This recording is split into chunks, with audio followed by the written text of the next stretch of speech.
സുഹൃത്തുക്കളെ, എല്ലാവർക്കും നമസ്കാരം. ശ്രീ SRD പ്രസാദുമായിട്ടുള്ള അഭിമുഖത്തിൻ്റെ രണ്ടാം ഭാഗമാണ് നമ്മളിപ്പോൾ അവതരിപ്പിക്കുന്നത്. ഈ രണ്ടാം ഭാഗത്തിൽ അദ്ദേഹം മുഖ്യമായും ഊന്നൽ നൽകുന്നത് കളരിപ്പയറ്റിലെ മത്സരങ്ങളിലൂടെ പോരായ്മ, കളരിപ്പയറ്റിലെ മിശ്ര രൂപങ്ങൾ മത്സരങ്ങളിൽ അവതരിപ്പിക്കപ്പെടുന്നത്, അതുപോലെ തന്നെ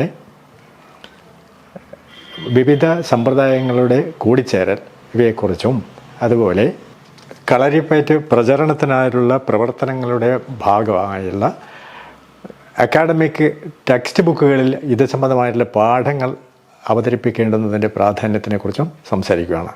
തുടർന്ന് കണ്ണൂർ യൂണിവേഴ്സിറ്റിയിലെ കളരിപ്പയറ്റ് ഡിപ്ലോമ കോഴ്സ് ആരംഭിച്ചതും അത് അവസാനിച്ചതും, അതുപോലെ തൃശ്ശൂർ കലാമണ്ഡലത്തിൽ കളരിപ്പയറ്റുമായി ബന്ധപ്പെട്ട ഒരു സോദാഹരണ ക്ലാസ് അവതരിപ്പിച്ചതിനെക്കുറിച്ചുള്ള ഓർമ്മകളാണ് പങ്കിടുന്നത്. എല്ലാവർക്കും സ്വാഗതം.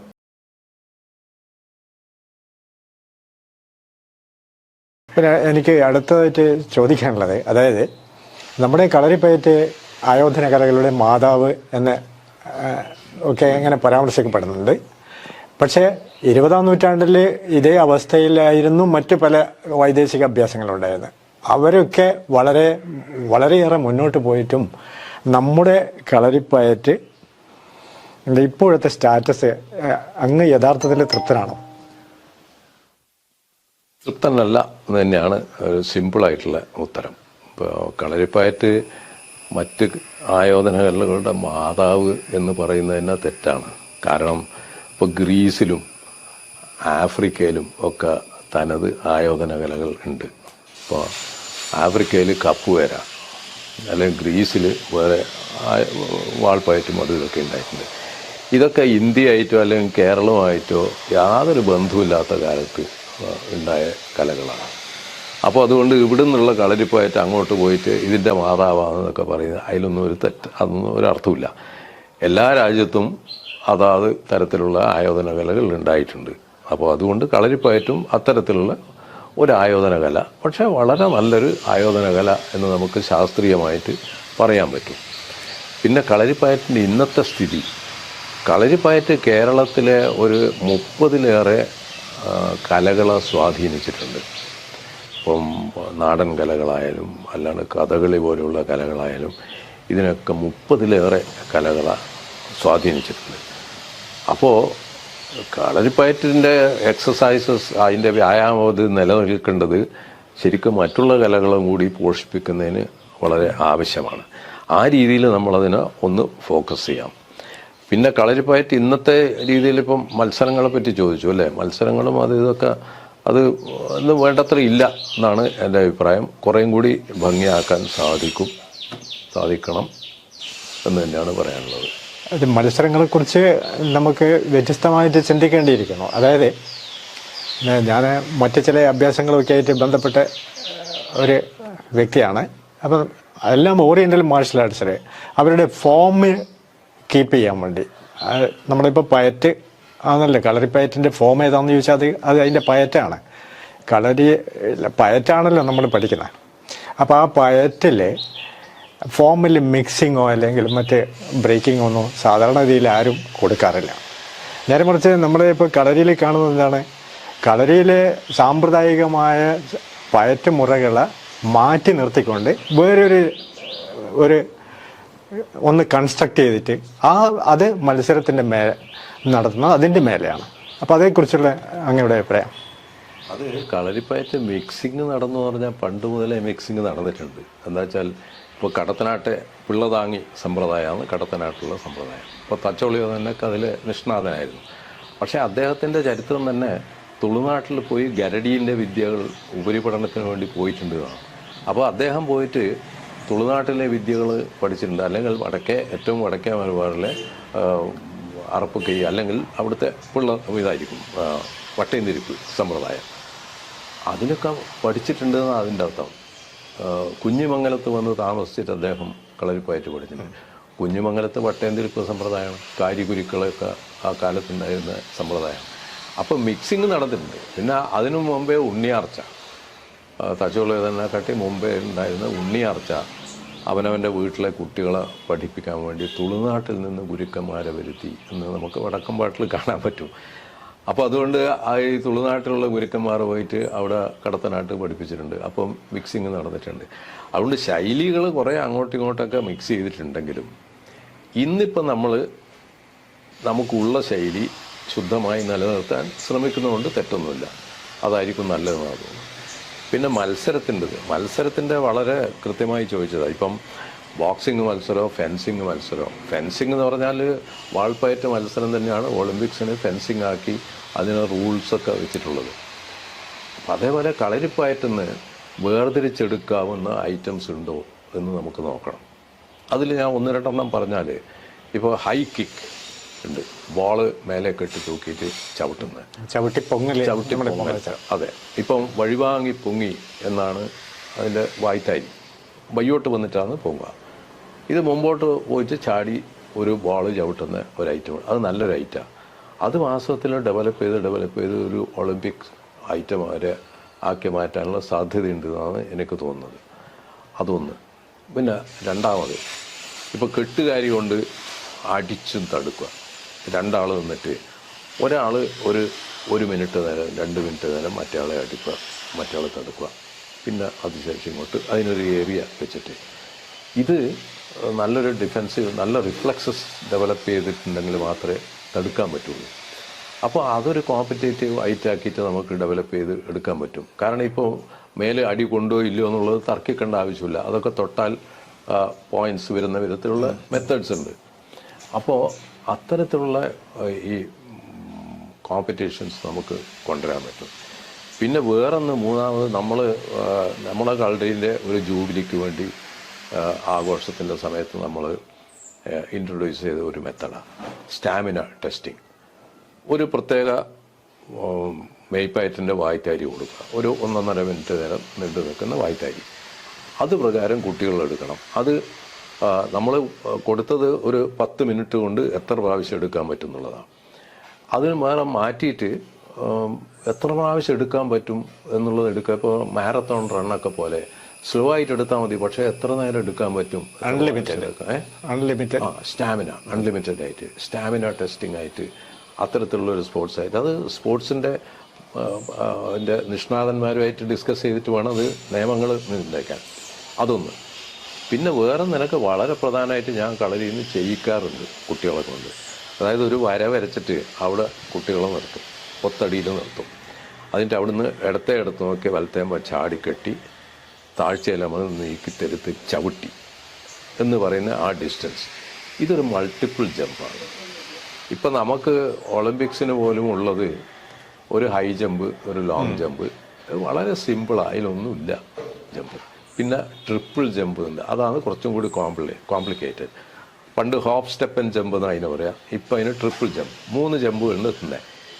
അതിനെക്കാട്ടിയിൽ എത്രയോ മനോഹരമായിട്ടുള്ള ഒരു കോമ്പിനേഷനാണ് ഇടത്തെ നോക്കി വലത്തേമ ചാടിക്കെട്ടി ചവിട്ടി താഴ്ചയിൽ നമ്മൾ നീക്കി തെരുത്തി ചവിട്ടി എന്നുള്ളത്. ദേഹത്തിൻ്റെ ഒരുപാട് ഫാക്കൽറ്റീസ് അതിൽ പ്രാവർത്തികമാക്കേണ്ടതുണ്ട്. ഇത് നമ്മൾ ഒരു ഇൻ്റർനാഷണൽ ലെവലിൽ ഡെവലപ്പ് ചെയ്യാൻ ആരും ശ്രമിച്ച് കണ്ടിട്ടില്ല. ഇപ്പോഴത്തെ അസോസിയേഷനൊക്കെ വാസ്തവത്തിൽ കോമ്പറ്റീഷൻ ഇങ്ങനെയാണ് ചെയ്യേണ്ടത്. ഞാൻ കളരിയിൽ നിന്ന് ജയിച്ചാൽ ഇത് ആദ്യം ചെയ്യുന്ന കുട്ടി രണ്ടാമത് ചെയ്യുമ്പോൾ ഈ കോമ്പറ്റീറ്റീവ് സ്പിരിറ്റ് വരുമ്പോൾ ഓൻ സ്വന്തമായിട്ട് ചില വിദ്യകൾ കണ്ട് ചാടി ഡിസ്റ്റൻസിലെത്തുന്നത് കണ്ടിട്ടുണ്ട്. അപ്പോൾ അങ്ങനെയൊക്കെയുള്ള നമുക്ക് പലതും കളരിപ്പയറ്റുന്ന. പക്ഷേ എനിക്ക് ഇവിടെ ഒരു കാര്യം സൂചിപ്പിക്കാനുള്ളത്, അത് അങ്ങയുടെ ശ്രദ്ധയിലേക്ക്, അതായത് സാമ്പ്രദായികമായിട്ടുള്ള ഒരു അഭ്യാസമാണ് കളരിപ്പയറ്റ്. അതിലെ അടിസ്ഥാനപരമായ കാര്യങ്ങളാണ് പയറ്റ്. ആ പയറ്റ് കൃത്യമായി പഠിക്കാതെ ഇപ്പോൾ നടന്നുകൊണ്ടിരിക്കുന്ന ചാമ്പ്യൻഷിപ്പുകളിൽ പങ്കെടുക്കുന്ന ആളുകൾക്ക് ഒരാഴ്ചത്തെയോ 2 ആഴ്ചത്തെയോ ട്രെയിനിങ് കൊണ്ട് ഈ മത്സരങ്ങളിൽ പങ്കെടുക്കാനും ചാമ്പ്യന്മാരാവാനും പറ്റുകയാണെങ്കിൽ അത് ആ സ്ഥാപനം, ആ പ്രസ്ഥാനത്തിൻ്റെ ഗതികേടായിട്ടാണ് എനിക്ക് തോന്നുന്നത്. അതെ, ഇത് 2 രീതിയിൽ നമുക്ക് എടുക്കണം. കളരിപ്പയറ്റായിട്ട് അവതരിപ്പിച്ചിട്ടുള്ള മത്സരം, ആ മത്സരങ്ങൾ അതായിരിക്കണം. അത് പക്ഷേ കളരിപ്പയറ്റ് കൂടുതൽ പ്രചരിക്കുന്ന കേരളത്തിലെ അല്ലെങ്കിൽ ഇന്ത്യയിൽ മാത്രമേ നടക്കുള്ളൂ. ഒരു ഇൻ്റർനാഷണൽ ലെവലിലേക്ക് ഇതിന് ഈ ഐറ്റംസ് ഒക്കെ വേർതിരിച്ചിട്ട് ഒളിമ്പിക്സിൽ വരെ എത്തിക്കാനുള്ള സാധ്യത നമ്മൾ വേറെയും കാണണം. അങ്ങനെ രണ്ട് രീതിയിൽ നമുക്ക് അപ്രോച്ച് ചെയ്യാം. നമ്മൾ തീർച്ചയായിട്ടും ആ വിദേശികൾക്ക് വേണ്ടി നമ്മളൊരു ഫോംസ് ഉണ്ടാക്കേണ്ടതായിരുന്നു നേരത്തെ. ഇപ്പം സിംപ്ലിഫൈഡ് മെത്തേഡ് മറ്റെല്ലാ അഭ്യാസത്തിലും ഉണ്ട്. കളരിപ്പയറ്റ് ഒന്ന് കുറച്ചുകൂടി പ്രചരണം നടത്താൻ അല്ലെങ്കിൽ ഉണ്ടാക്കിയെടുക്കാൻ വേണ്ടി താങ്കൾ എന്തെങ്കിലും? ഇതിപ്പോൾ സാധാരണ ഇത് പെട്ടെന്ന് ചോദിച്ച് പലരും എന്നോട് ഇത് ചോദിച്ചിട്ടുണ്ട്. അതായത് നമ്മൾ സ്കൂളിലൊരു പാഠ്യപദ്ധതി ആക്കിയാൽ എങ്ങനെ ഇരിക്കുന്നു. അപ്പോൾ ഞാൻ പറയും പാഠ്യപദ്ധതി ആക്കാൻ പറ്റില്ല. അതിനിപ്പോൾ ഇംഗ്ലീഷോ സയൻസോ മലയാളമോ ഒക്കെ പഠിപ്പിക്കുന്ന പോലെ ഒരു പീരീഡ് വെച്ചിട്ട് അങ്ങനെ പഠിപ്പിക്കേണ്ട ഒരു കലയല്ല കളരിപ്പയറ്റ്. അപ്പോൾ പക്ഷേ അതിൽ എങ്ങനെ പ്രോത്സാഹനം കൊടുക്കാം സ്കൂളുകളിൽ കൂടി. അപ്പോൾ എക്സ്ട്രാ കരിക്കുലർ ആക്ടിവിറ്റി ആയിട്ട് ഇപ്പോൾ NCC ഉണ്ട്, ഫുട്ബോൾ ടീമുണ്ട്, പല ടീംസ് ഉണ്ട്. അതുപോലെ ഒരു കളരിപ്പയറ്റ് ടീം ഒരു സ്കൂളിന് ഉണ്ടാവണം. എന്നിട്ട് ഇൻ്റർ സ്കൂൾ മത്സരങ്ങൾ നടത്താം കേരളം മുഴുവൻ. അങ്ങനെ ചെയ്താൽ കളരിപ്പയറ്റിന് ഒരു പ്രോത്സാഹനം കിട്ടും. അത് ഒരു മെത്തേഡ്. ഇവരെ എവിടെ നിന്ന് വേണമെങ്കിൽ പഠിച്ചോട്ടെ, ഏത് കളരിയിൽ നിന്ന് പഠിച്ചോട്ടെ. അല്ലെങ്കിൽ സ്കൂളുകളിൽ ഒരു കളരി മാഷ അപ്പോയിൻ്റ് ചെയ്യണമെന്ന് ഞാൻ പറയില്ല. ഇപ്പോൾ എക്സ്ട്രാ കരിക്കുലർ ആക്ട് ഇപ്പോൾ ഫുട്ബോൾ കോച്ചിനെ വിളിച്ചു വരുത്തുന്ന പോലെ ഒരു കളരി ഗുരുക്കളെ പക്ഷേ വേണമെങ്കിൽ ഒരു പാർട്ട് ടൈം ആയിട്ടോ അല്ലെങ്കിൽ കോൺട്രാക്റ്റിലോ ചെയ്യാമായിരുന്നു. പാർട്ട് ടൈം ആയിട്ട് കോൺട്രാക്ട് ആയിരിക്കാം. ഒരു കളരി ഗുരുക്കളെ കൊണ്ടുവന്നിട്ട് ഇപ്പോൾ രാജാസ് ഹൈസ്കൂളിൽ ഒരു ടീം വേണം, ഒരു കളരി ഗുരുക്കളെ കൊണ്ടുവന്നിട്ട് അവിടെയുള്ള കുട്ടികളെ പഠിപ്പിക്കാം. വളരെ നല്ല ഏർപ്പാടാണ്. അയാൾക്ക് തന്നെ 2-3 സ്കൂളുകളിൽ പഠിപ്പിക്കാം. അങ്ങനെ ഒരു മെത്തേഡ്. പിന്നെയുള്ളത് ഇതിൻ്റെ കോമ്പറ്റീഷൻ സ്കൂളുകൾ തമ്മിലും കേരളം മുഴുവൻ ആക്കിയിട്ട് അതങ്ങനെ ചെയ്യാം. പിന്നെ വേറൊരു അവയർനെസ്സിന് വളരെ അത്യാവശ്യമായിട്ട് ചെയ്യേണ്ടത് പാഠപുസ്തകങ്ങളിൽ ഒരു പാഠങ്ങൾ ഒന്നുകിൽ ഏതെങ്കിലും ഒരു ക്ലാസ്സിൽ, ഇപ്പോൾ ചെറിയ ക്ലാസ്സിൽ വളരെ സിമ്പിളായിട്ടുള്ളത്, ഇപ്പോൾ ഹൈസ്കൂൾ SLCയിലാണെങ്കിൽ കുറച്ചും കൂടി വൃത്തിയായിട്ടുള്ളത് ഒരു പാഠം കളരിപ്പയറ്റിനെ പറ്റി. വാട്ട് ഈസ് കളരിപ്പയറ്റ്, എന്താണ് അത്, കളരിപ്പയറ്റ് കേരളത്തിൻ്റെ ചരിത്രമായിട്ട് എങ്ങനെ ബന്ധപ്പെട്ടിരിക്കുന്നു എന്ന് പറഞ്ഞിട്ട് വിവിധങ്ങളായിട്ടുള്ള ആർട്ടിക്കിൾസ് നമുക്ക് എഴുതാൻ പറ്റും. അതിലേതെങ്കിലും ഒരു ആർട്ടിക്കിൾ ഒരു കൊല്ലത്തിൽ അത് പാഠപുസ്തകത്തിൽ പെടുത്തിയാൽ അതിനെപ്പറ്റി ചോദ്യം വരും ഒക്കെ ചെയ്യുമ്പോൾ ഇപ്പോൾ അതിനെപ്പറ്റി പഠിക്കണമെന്ന് കുട്ടിക്ക് ഇൻട്രസ്റ്റ് ഉണ്ടാവും. ഇങ്ങനെ ഒരു ആർട്ട് ഉണ്ട് എന്ന ബോധം കുട്ടിക്ക് ഉണ്ടാവും. അത് വളരെ ആവശ്യമാണ്. അത് ഇന്ന് വരെ മാത്രമല്ല നമ്മളെ കുട്ടികളുടെ വിദ്യാലയങ്ങളിലെ കുട്ടികളുടെ ഫിസിക്കൽ ഫിറ്റ്നസ് പരിതാപകരമാം വിധം മോശമാണ്. അതെ, അത് ചെയ്ത് പഠിക്കേണ്ടത്. തിയറിറ്റിക്കൽ നോളജ് വരണമെങ്കിൽ ഇത്തരത്തിലുള്ള പാഠപുസ്തകങ്ങൾ ഇതിൽ വരണം. അത് വേണം. പിന്നെ വേറെ നേന്ന് ഇപ്പോൾ യൂണിവേഴ്സിറ്റി തലത്തിലാണ്. അതിൻ്റെ വളരെ ഒരു ദയനീയ വശം ഞാൻ പറയുകയാണെങ്കിൽ 2018 ലോകത്തിലെ ആദ്യത്തെ യൂണിവേഴ്സിറ്റി കണ്ണൂർ യൂണിവേഴ്സിറ്റിയാണ് ഒരു കളരിപ്പയറ്റ് കോഴ്സ് തുടങ്ങിയത്. ഡിപ്ലോമ ഇൻ കളരിപ്പയറ്റ് എന്നാണ് അതിൻ്റെ കോഴ്സ്. അത് തുടങ്ങാനും ഞാൻ തന്നെ അതിൽ പ്രേരണ ആയിരുന്നു. അന്നത്തെ വൈസ് ചാൻസലർ ഡോക്ടർ കാസർഗോഡുള്ള ഞാനും ലിനുകുമാറും കൂടി അദ്ദേഹത്തിനെ കണ്ട് നേരിട്ട് സംസാരിച്ച് അദ്ദേഹം ഉടൻ തന്നെ ഒരു സിലബസ് ഉണ്ടാക്കി തരാൻ പറഞ്ഞു. അപ്പോൾ ഏകദേശം ഒരു സിലബസിൻ്റെ ഇത് ഉണ്ടാക്കി കൊടുത്തു. അദ്ദേഹം വന്നിട്ട് അത് ഡോക്ടർ ജോസഫിന് കൊടുത്ത് ഡിസ്കസ് ചെയ്യാൻ പറഞ്ഞു. ഡിസ്കസ് ചെയ്ത് പിറ്റത്തെ കൊല്ലം തന്നെ 2018 അത് തുടങ്ങി കോഴ്സ്. 10 മാസത്തെ കോഴ്സാണ്. അതിൽ ആദ്യത്തെ ഫാക്കൽറ്റി ആയിട്ട് എന്നെ തന്നെ അപ്പോയിൻ്റ് ചെയ്തത്.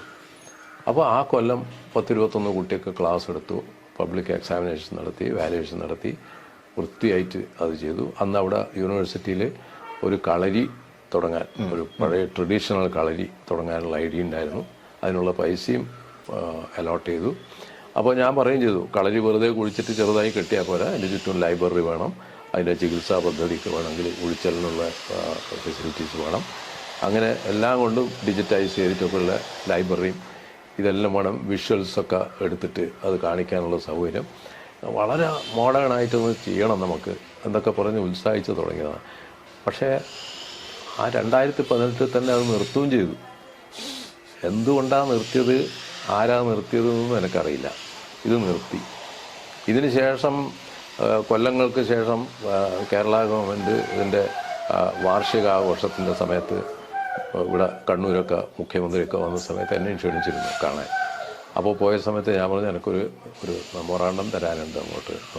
തന്നേന്ന് പറഞ്ഞ് ഞാനിതാ എഴുതി കൊടുത്തത്. ഇങ്ങനെ ഒരു ലോകോത്തരമായ കോഴ്സ് ഉണ്ടായിരുന്നു. അത് തുടങ്ങലും അവസാനിക്കലും ഒറ്റ കൊല്ലം കൊണ്ട് തീർന്നു. അതുകൊണ്ട് വീണ്ടും അത് തുടങ്ങാനൊരു ധൈര്യം ഉണ്ടാവണം. അതിന് ഒന്നും ഉണ്ടായിട്ടില്ല. ഇപ്പോൾ രണ്ടാമത് ഇതിനിടെ വന്ന സമയത്തും ഞാൻ ഇതേപോലെ ഒരു മെമ്മോറാണ്ടം കൊടുത്തു. അത് പക്ഷേ ഒറ്റ സെൻറ്റൻസേ ഉണ്ടായിട്ടുള്ളൂ മെമ്മോറാണ്ടം. ഇതുവരെ ഒന്നും ഉണ്ടായിട്ടില്ല, ഉണ്ടാവുന്നുള്ള പ്രതീക്ഷ എനിക്കില്ല. പക്ഷേ ഇതാണ് അതേസമയത്ത് പണ്ട് എത്രയോ കൊല്ലങ്ങൾക്ക് മുമ്പേ മദ്രാസ് YMCA കോളേജിൽ, തമിഴ്നാട്ടിൽ YMCA കോളേജിൽ കളരിപ്പയറ്റൊരു കോഴ്സായിരുന്നു. എൻ്റെ അച്ഛനായിരുന്നു അതിൽ പഠിപ്പിച്ചത്. 8-9 കൊല്ലം അച്ഛൻ, 5-6 കൊല്ലം അച്ഛൻ തന്നെ പഠിപ്പിച്ചു. അതിനുശേഷം പിന്നെ വേറെ അധ്യാപകർ വന്നു. അപ്പോൾ മദ്രാസിൽ, തമിഴ്നാട്ടിൽ അത്തരത്തിലൊരു കോഴ്സ് അന്ന് കോളേജിൽ, അത് ഫിസിക്കൽ എഡ്യൂക്കേഷൻ കോളേജാണ്, ഇവിടെ അത് ഫിസിക്കൽ എഡ്യൂക്കേഷൻ ഡിപ്പാർട്ട്മെൻറ്റിലാണ് അത് തുടങ്ങിയത്. പക്ഷേ അത് തുടങ്ങലും അവസാനിപ്പിക്കലും ഒറ്റ കൊല്ലം കൊണ്ട് നിന്നു. പിന്നെ നമ്മളിത് പറഞ്ഞിട്ടെന്താ കാര്യം എന്നാണ് ഞാൻ അങ്ങോട്ട് ചോദിക്കുന്നത്. അല്ല, ഇതേ അവസ്ഥ കാലിക്കറ്റ് യൂണിവേഴ്സിറ്റി ഉണ്ടല്ലോ. സെൻറ്റർ ഫോർ ഫോക്ക് സെൻറ്ററിൽ ഈ കുറച്ചു കാലം കളരി നടത്തി, പല കാര്യങ്ങളും അഭ്യാസങ്ങളും ചികിത്സയും ഒക്കെ നടത്തി, പിന്നീട് വൺ ഫൈൻ മോർണിംഗിന് ഇല്ലാതായി. കാരണം ഗുരുക്കളായിരുന്നു അതിൻ്റെ ആളായിരുന്നു അറിയും. ആരുടെയോ താല്പര്യത്തിന് വേണ്ടി നടത്തുക, ആരുടെയോ താല്പര്യത്തിന് എല്ലാം പ്രതി അത് ഒഴിവാക്കുക. നമ്മൾ പക്ഷേ അവിടെ ഫോക്ലോറിൻ്റെ ഭാഗമായിട്ടാണ് തുടങ്ങിയത്. ഇവിടെ അതല്ല, ഇത് Kalaripayattu independent course 10 months diploma in Kalaripayattu, 1ാം തരം കോഴ്സ്.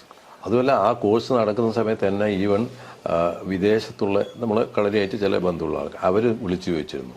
അതുപോലെ കേരളത്തിൻ്റെ പുറത്തുള്ള ആൾക്കാർ വിളിച്ചു ചോദിച്ചിരുന്നു, അവിടെ ഒരു കോഴ്സ് തുടങ്ങിയിട്ടെന്ന് കേട്ടുമല്ലോ, നമുക്ക് വന്ന് പഠിക്കാൻ പറ്റുമോ? ഞാൻ പറഞ്ഞു, of course you can also come. കാരണം ഇത് മീഡിയം ഓഫ് എഡ്യൂക്കേഷൻ ഇംഗ്ലീഷാണ്, അവിടെ താമസിക്കാൻ ഹോസ്റ്റൽ സൗകര്യമുണ്ട്, വരാം. അപ്പോൾ അവർക്കും പ്ലാൻ ഉണ്ടായിരുന്നു. അപ്പോൾ വാസ്തവത്തിൽ ഈവൻ വിദേശികൾ പോലും കണ്ണൂർ യൂണിവേഴ്സിറ്റിയിൽ വന്ന് പഠിക്കുമായിരുന്നു. അപ്പോൾ ഞാൻ മനസ്സിലാക്കിയിടത്തോളം കണ്ണൂർ യൂണിവേഴ്സിറ്റിയിൽ കോഴ്സ് തുടങ്ങിയപ്പോൾ അതിനെ ഏറ്റവും കൂടുതൽ എതിർത്തത് കളരിപ്പയറ്റ് അസോസിയേഷനാണ്. അവർ പ്രമേയം വരെ പാസ്സാക്കിയെന്നാണ് ഞാൻ കേട്ടത്. ഞാൻ ഉണ്ടായിട്ടില്ല, മീറ്റിംഗ് ഞാൻ ഉണ്ടാവലുമില്ല, കേട്ടത്. എന്താ കാരണം എന്ന് വെച്ചാൽ ഇവിടെ പഠിപ്പിക്കുന്ന കോഴ്സിൽ കണ്ണൂരിലെ സമ്പ്രദായമാണ് കൂടുതൽ, ഈ തെക്കൻ സമ്പ്രദായമോ അങ്ങനത്തെ ഒന്നും ഇല്ല എന്ന് പറയും. അപ്പം ഞാനതിന് എന്നോട് പറഞ്ഞവരോട് ഞാൻ ഉത്തരം പറഞ്ഞത്, കണ്ണൂർ യൂണിവേഴ്സിറ്റി തുടങ്ങുന്ന സമയത്ത് കണ്ണൂരിലെ അറുപ്പ് കൈ സമ്പ്രദായത്തിനും തൊട്ടടുത്ത വട്ടേന്തിരിപ്പ് സമ്പ്രദായത്തിനും ഒക്കെയാണ് ഊന്നൽ നൽകേണ്ടത്. അതിൻ്റെ പഠന പദ്ധതിയിൽ അതിൻ്റെ കൂട്ടത്തിൽ മറ്റുള്ള സമ്പ്രദായങ്ങളുണ്ട്, അതിൻ്റെ ജനറലായിട്ട് ഇങ്ങനെയാണ് എന്ന് പറയാം. അതുപോലെ കോഴിക്കോട് യൂണിവേഴ്സിറ്റിയിൽ തുടങ്ങുമ്പം കടത്തനാട്യ സമ്പ്രദായത്തിന് ഉള്ളതാണ് ഇമ്പോർട്ടൻസ് കൊടുക്കേണ്ടത്. അതേപോലെ ട്രിവാൻഡ്രത്തുള്ള ഏതെങ്കിലും യൂണിവേഴ്സിറ്റിയിൽ തുടങ്ങുകയാണെങ്കിൽ അവിടുത്തെ തെക്കൻ സമ്പ്രദായം എന്താ സമ്പ്രദായം വെച്ചാൽ അതിന് ഇമ്പോർട്ടൻസ് കൊടുക്കുക, മെയിൻ അത്. അതേപോലെ ഇപ്പോൾ തുഞ്ചത്താചാര്യ യൂണിവേഴ്സിറ്റിയിലാണ്, അവിടെ വല്ല ഒടിമുറിശ്ശേരിയോ ദ്രോണം വെള്ളിയോ അങ്ങനെ എന്തെങ്കിലും ഉണ്ടെങ്കിൽ അതിന് കൊടുക്കണം. ഇതൊരു സാധാരണ ഒരു നിയമമല്ലേ. അപ്പോൾ ഇതിനെ എതിർത്തത് പോലും ഇവിടെയുള്ള അസോസിയേഷനാണെന്ന് പറയുമ്പോൾ അത്ഭുതം. പിന്നെ ആരാ അനുകൂലിക്കുക എന്നുള്ളത് നമുക്ക് പിന്നെ ഡിസ്കസ് ചെയ്യാം.